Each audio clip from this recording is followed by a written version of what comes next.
नमस्कार, मी विलास आव्हाड. आपण पाहता AV9 एक्सप्रेस. मित्रांनो, तशी ही बातमी जुनी आहे किंवा हा व्हिडिओ तर एक 4-5-6 दिवसापूर्वीच करायची गरज होती, पण काही कारणास्तव करता आला नाही. आता जे काही महाराष्ट्रामध्ये शरद पवार असतील किंवा उद्धव ठाकरे असतील, आता यांचा संघ, यांची युती, यांची महाविकास आघाडी, हे सगळं आपण माध्यमांमध्ये बघत असतो. आता उद्धव ठाकरे सगळं शरद पवारांचं मार्गदर्शन घेऊनच ह्या आपला उबाटा पक्षसुद्धा चालवत असतात आणि शरद पवार त्यांचा चालवत असतात. आता शरद पवार सातत्याने उद्धव ठाकरेंना काही मार्गदर्शन करत असतात, पण यामध्ये ते असं भासवत असतात की उद्धव ठाकरेंना माझ्याशिवाय पर्याय नाही आणि उद्धव ठाकरेंना ते भारतीय जनता पार्टीच्या बरोबर सुद्धा देत नाही, याची काळजीसुद्धा ते वारंवार घेत असतात. तसं पाहिलं तर उद्धव ठाकरेंना अनेक वेळा भारतीय जनता पार्टीच्या सुद्धा ऑफर्स आल्या, पण भारतीय जनता पार्टीच्या ऑफर्स शरद पवारने उद्धव ठाकरेंना त्या स्वीकारू दिल्या नाही. उलट शरद पवारांनी आपल्या बंदुकीने आणि उद्धव ठाकरेंच्या खांद्याचा वापर करून महाराष्ट्रातील जे सुद्धा ते वारंवार घेत असतात. तसं पाहिलं तर उद्धव ठाकरेंना अनेक वेळा भारतीय जनता पार्टीच्या सुद्धा ऑफर्स आल्या, पण भारतीय जनता पार्टीच्या ऑफर्स शरद पवारने उद्धव ठाकरेंना त्या स्वीकारू दिल्या नाही. उलट शरद पवारांनी आपल्या बंदुकीने आणि उद्धव ठाकरेंच्या खांद्याचा वापर करून महाराष्ट्रातील जनता पार्टीचे नेते असतील किंवा केंद्रातील अगदी अमित शाह असतील, देशाचे पंतप्रधान नरेंद्र मोदी असतील, यांना पण खालच्या तऱ्हेची भाषा किंवा शिव्या देण्याचा कार्यक्रम उद्धव ठाकरेंनी शरद पवारांच्या या बंदुकीतून केलेला आहे.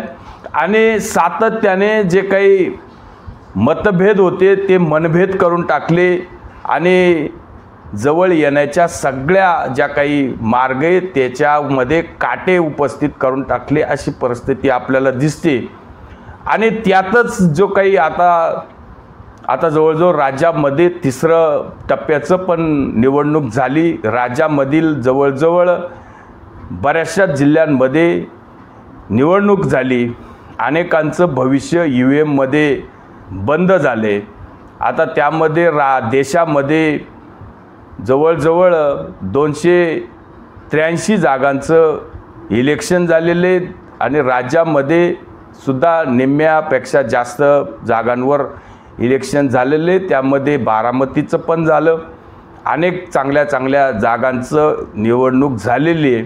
आता यामध्ये आपण जे काही महाराष्ट्रात या व्हिडिओची चर्चा होती, तो व्हिडिओ खरं तर या 2 मोठ्या नेत्यांचा अगदी बेडरूमचा व्हिडिओ नेमका कोणी शूट केला किंवा बेडरूमपर्यंत कोण उद्धव ठाकरेंपर्यंत पोचलं किंवा उद्धव ठाकरेंच्या पाठीमागं शरद पवारांच्या बेडरूमपर्यंत शरद पवार जिथं कुठंतरी बसले, ते एक तर कुठल्या तरी मीटिंगमध्ये असतील किंवा शरद पवार बरोबर फोनवर बोलतात. ते पाठीमागं एक बेड दिसतोय आणि ते बोलतात, ते फोनवर बोलतात आणि अचानक उद्धव ठाकरे मध्ये जाताना दिसतात. ते पहिला हा तुम्ही व्हिडिओ बघून घ्या.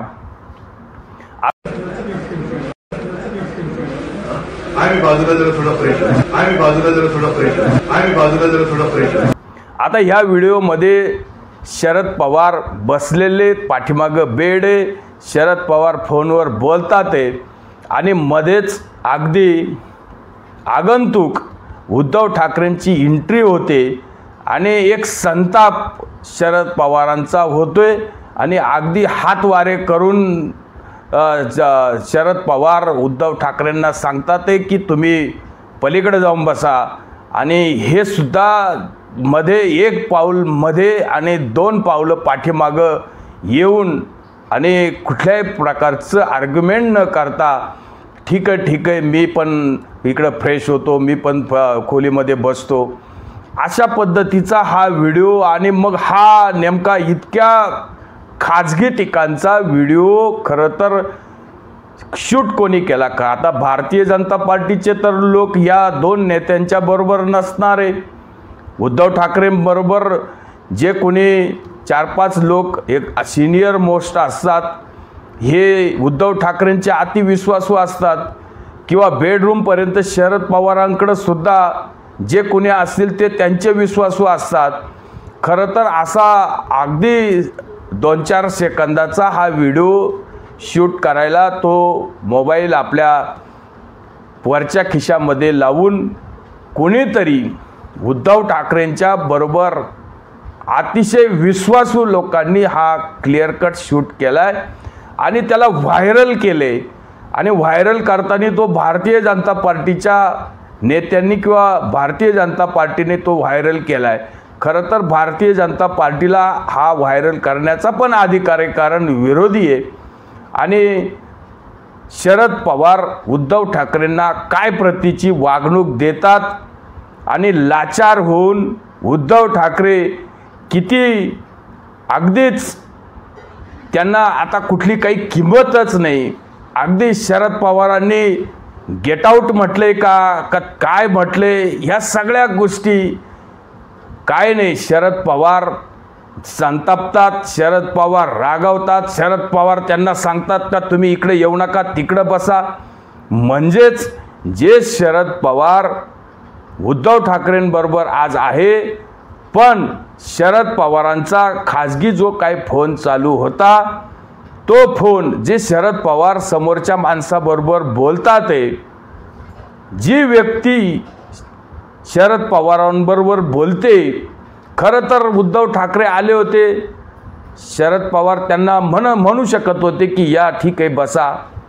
फोनवर बोलता नाही का, आता आपल्या पण घरी कोणी पाहुणे आले तर आपल्याला कोणाचा फोन आपण चालू असता तर तो काय आपण डायरेक्ट बंद करत नाही, आपण फोनवर बोलतो, पाहुणे आपल्या जवळ येऊन बसतात. पण अशी परिस्थिती नव्हती. कदाचित भारतीय जनता पार्टीच्या नेत्यांबरोबर शरद पवार बोलताने किंवा बोलत असावे आणि उद्धव ठाकरे ही गोष्ट ऐकू शकतात. म्हणून हीच गोष्ट शरद पवारांना टाळायची होती. आपण भारतीय जनता पार्टीबरोबर बोलतो हे जर उद्धव ठाकरेंना जर समजलं तर उद्धव ठाकरे कदाचित आपल्यापासून बाजूला जाऊ शकतात. आता ह्या सगळ्या जरतरच्या गोष्टी आपण म्हणत नाही की शरद पवार अगदी त्या फोनवर भारतीय जनता पार्टीच्याच वरिष्ठ नेत्यांशी बोलत असतील. हा आपला एक अंदाज आहे, कारण नॅचरली आपल्याकडं कुणी आलं ना आपण बोलत असलं तर आपण त्याला काही गेट आउट करत नाही किंवा आपण त्याला काही म्हणत नाही तुम्ही पलीकडच्या खोलीत बसा, माझा फोन होऊ द्या. पाहुण्यांना आपण वेलकम करतो, आपण आपलं फोनवर काय बोलायचं ते बोलून मोकळं होतो. पण जो फोन समोरचा माणूस आपल्या घरामध्ये येतोय त्याच्याच विषयी असेल आणि समोरची व्यक्ती त्याची विरोधक असेल आणि आपल्या सगळ्या कंड्या कुंड्या ह्या सगळ्या गुगल्या जर त्या आलेल्या उद्धव ठाकरेंच्या बाबतीत असतील तर उद्धव ठाकरेंना ते कसं मध्ये घेऊ शकतात, याच्यासाठीच उद्धव ठाकरेंना बाहेर हाकलले अक्षरशः. पण उद्धव ठाकरेंनी लाचारी पत्करली आणि काहीच न बोलता आपला आहुंडा गिळला आणि पाठीमागं 2 पावलं येऊन दुसऱ्या खोलीत मी फ्रेश होतो, आराम करतो. जे काय बोलले ते हे सगळं अख्ख्या महाराष्ट्राने 2-4 सेकंदाची ही क्लिप आहे पाहिली. पण माझा एक प्रश्न आहे की हा व्हिडिओ कोणी तयार केला?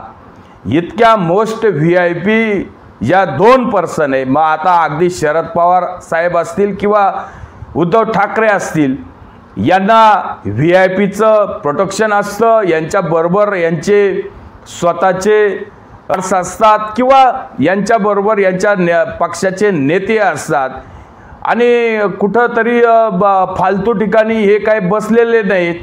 शरद पवार सुद्धा कुठल्या तरी समजा एखाद्या नेत्याच्या घरी असतील किंवा एखाद्या हॉटेल्समध्ये असतील.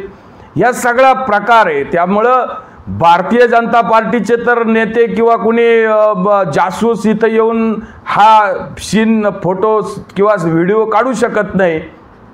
एकतर पाठीमागे असलेल्या जो काही शरद पवार समोर दिसतात आहे आपल्याला व्हिडिओमध्ये आणि आपण जो काही कॅमेऱ्याचा मोड आहे तो उद्धव ठाकरेंच्या पाठीमागून आहे. खरं तर उद्धव ठाकरेंना पण हे माहीत नाही की आपला हा रेकॉर्ड होतोय व्हिडिओ। हे जर उद्धव ठाकरेंना माहीत असतं तर उद्धव ठाकरे कदाचित म्हटले असते का ते बंद कर रे तो व्हिडिओ, आणि तो फोन पण जप्त केला असता, किंवा शरद पवारांना माहीत असतं तर शरद पवारांनी पण सांगितलं असतं का ते उद्योग बंद करा, ते रेकॉर्ड नाही करायचं। पण हे सगळं नकळत की अगदी प्लॅन करून हा व्हिडिओ शूट करायचा आहे, आणि तो झाला आहे, इतका क्लिअर कट शूट झाला आहे। अर्थात ज्या माणसाने किंवा ज्या व्यक्तीने हा व्हिडिओ शूट केला आहे त्याला पण समोर येणाऱ्या प्रसंगाची चाहूल नव्हती।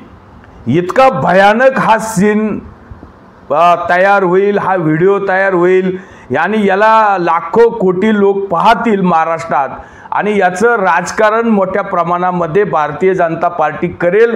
भारतीय जनता पार्टी या व्हिडिओचा अशा पद्धतीने उपयोग करून घेईल की बघा उद्धव ठाकरेंची लाचारी, उद्धव ठाकरेंची किंमत। शरद पवार अगदी उद्धव ठाकरेंना हातवारे करून सांगतात की तिकडं बसा, इकडं येऊ नका, आणि उद्धव ठाकरे बाकी मुकाटच आपले 2 पावलं मागं येऊन आणि तोंड वाकडं करून जे पाठीमागं जातात ते। ह्या सगळा प्रसंग व्हिडिओ तयार करणाऱ्याला सुद्धा अपेक्षित नव्हता। त्याला सुद्धा हा प्रसंग किंवा व्हिडिओ हा अनपेक्षितरित्या त्याची लॉटरी लागलेली आहे, आणि इतका चांगला व्हिडिओ रेकॉर्ड झाला आहे हे अपेक्षित त्याला नव्हतं। पण हा सगळा मूळ मुद्दा इथे की हा व्हिडिओ तयार करणारा कोण, मग तो शरद पवारांचा माणूस आहे की उद्धव ठाकरेंचा माणूस आहे। खरं तर हे शरद पवारांनी शोधलं नाही, उद्धव ठाकरेंनी शोधलं नाही।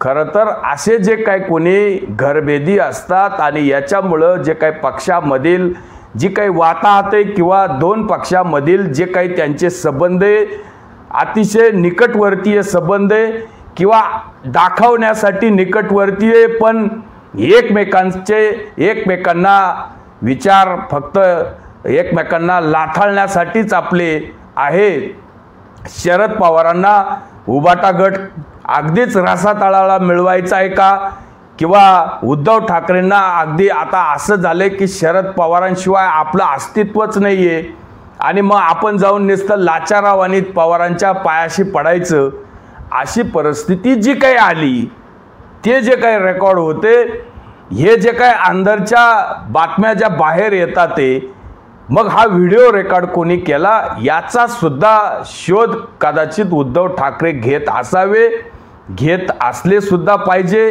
किंवा त्यांनी तो खुलासा करायचा त्यांना नाही करायचा हा तो त्यांचा प्रश्न आहे। पण जी परिस्थिती आहे ती आपण सांगितली की यामध्ये फार मोठं षडयंत्र सुद्धा उद्धव ठाकरेंच्या बाबतीत होऊ शकतं, आणि हेच उद्धव ठाकरेंना त्यांच्या आयुष्यात कधी समजलं नाही। उद्धव ठाकरेंना नेहमी असं वाटतंय की आपण जे करतोय ते कोणालाच माहीत पडत नाही, पण या सगळ्या गोष्टीचं एक क्षणाचं रेकॉर्ड उद्धव ठाकरेंचं होत असतं। हे उद्धव ठाकरे कधी जाणून घेणार एवढंच आपल्याला स्पष्ट करायचं होतं। तुर्तच थांबतो। व्हिडिओ आवडला असेल तर लाईक करा, शेअर करा। धन्यवाद।